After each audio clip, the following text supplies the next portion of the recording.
1.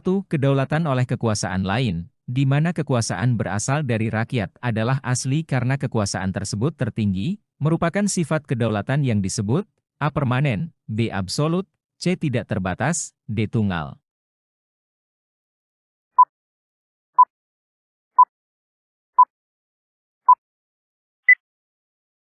Jawaban yang benar adalah B.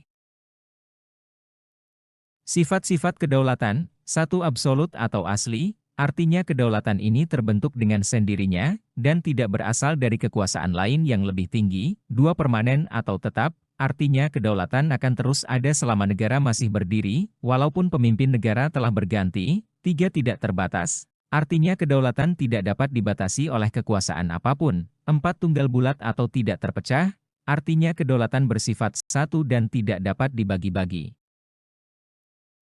2. Pengertian kedaulatan adalah A. Kekuasaan untuk mengatur rakyat secara efektif, B. Kekuasaan untuk memimpin pemerintahan, C. Kekuasaan tertinggi dalam suatu negara, D. Kekuasaan tertinggi untuk mengadili pelanggaran hukum.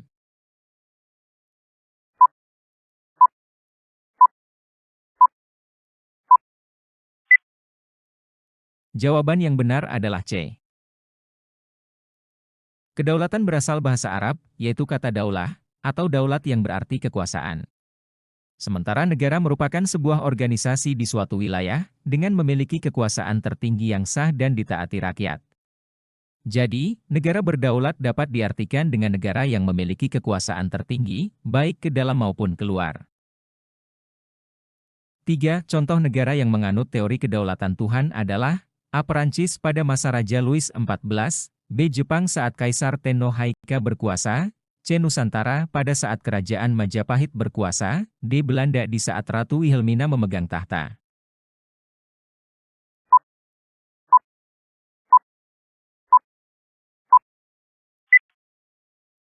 Jawaban yang benar adalah B. Teori kedaulatan Tuhan mengatakan bahwa negara dan pemerintah mendapat kekuasaan tertinggi dari Tuhan sebagai asal segala sesuatu. Teori ini merupakan teori kedaulatan pertama. Negara dan pemerintah negara harus mewakili Tuhan dalam menjalankan hukum Tuhan di dunia. Seorang raja atau penguasa dianggap sebagai wakil Tuhan di dunia. Contoh negara yang menganut kedaulatan Tuhan adalah Jepang saat Kaisar Tenno Haika berkuasa. 4. Kedaulatan rakyat mengandung makna bahwa A. Rakyat dapat mengontrol langsung kebijakan negara, B. Rakyat mempunyai hak memilih dan dipilih dalam pemilihan umum, C. Kekuasaan tertinggi berada di tangan rakyat, D. Rakyat mendapat perhatian yang sama dari pemerintah.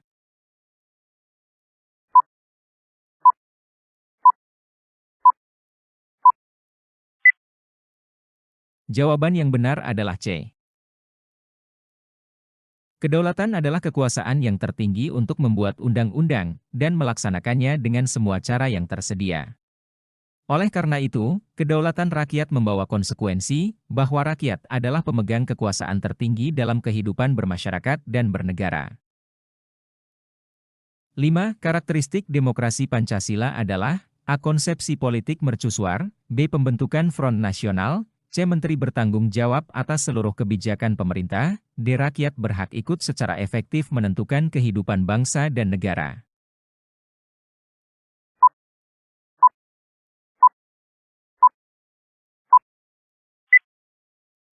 Jawaban yang benar adalah D.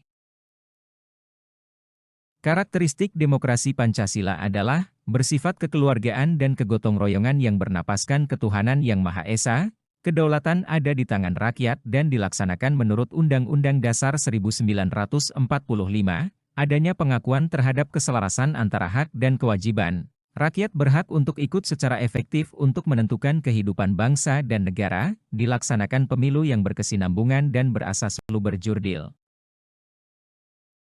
6. Salah satu kompetensi absolut yang dimiliki Mahkamah Konstitusi adalah A. Memutus sengketa pemilu, B. Mengadili narapidana teroris, C. Mengadili narapidana korupsi, D. Memutus sengketa perniagaan.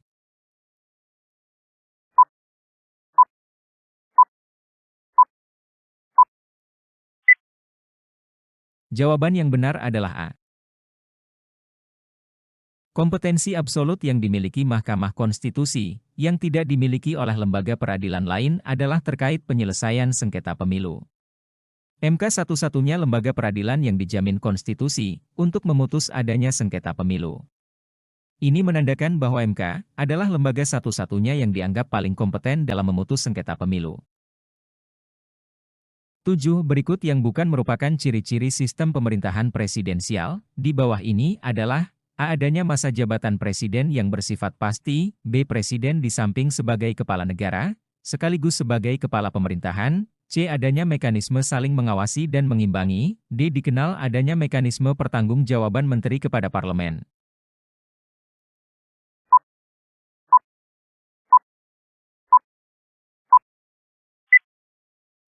Jawaban yang benar adalah D.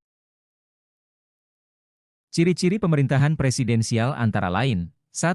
Adanya masa jabatan presiden yang bersifat pasti. 2. Presiden di samping sebagai kepala negara, sekaligus kepala. 3. Adanya mekanisme saling mengawasi dan mengimbangi. 4. Menteri-menteri yang diangkat oleh presiden bertanggung jawab kepada presiden, bukan kepada parlemen. 5. Adanya mekanisme karena pelanggaran hukum, merupakan sarana yang memberikan kemungkinan dilakukannya pemberhentian seorang presiden atau pejabat tinggi negara dari jabatannya sebelum masa jabatannya berakhir. 8. Komisi Yudisial merupakan lembaga mandiri yang dibentuk presiden dengan persetujuan DPR. Hal tersebut sesuai dengan UUD NRI 1945. A. Pasal 21, B. Pasal 22A, C. Pasal 21B ayat 3, D. Pasal 24B ayat 3.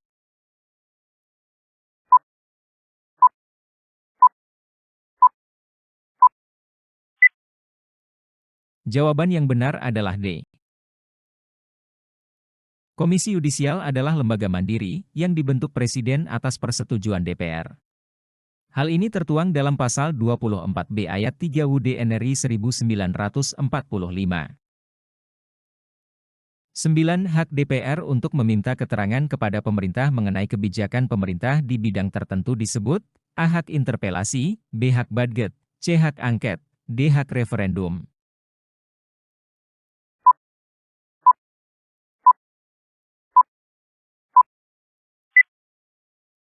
Jawaban yang benar adalah A. Dalam Pasal 79 ayat 2 UU Nomor 17 Tahun 2014 dijelaskan bahwa hak interpelasi adalah hak DPR untuk meminta keterangan kepada pemerintah mengenai kebijakan pemerintah yang penting dan strategis, serta berdampak luas pada kehidupan bermasyarakat, berbangsa, dan bernegara. 10. Presiden merupakan mitra DPR dalam bidang legislatif. Maksud pertanyaan tersebut adalah: A. Presiden dan DPR menjalankan amanat undang-undang, B. Sama-sama sebagai kepala negara, C. Sama-sama sebagai kepala pemerintahan, D. Presiden bekerja sama dengan DPR dalam tugas legislatif untuk membuat undang-undang.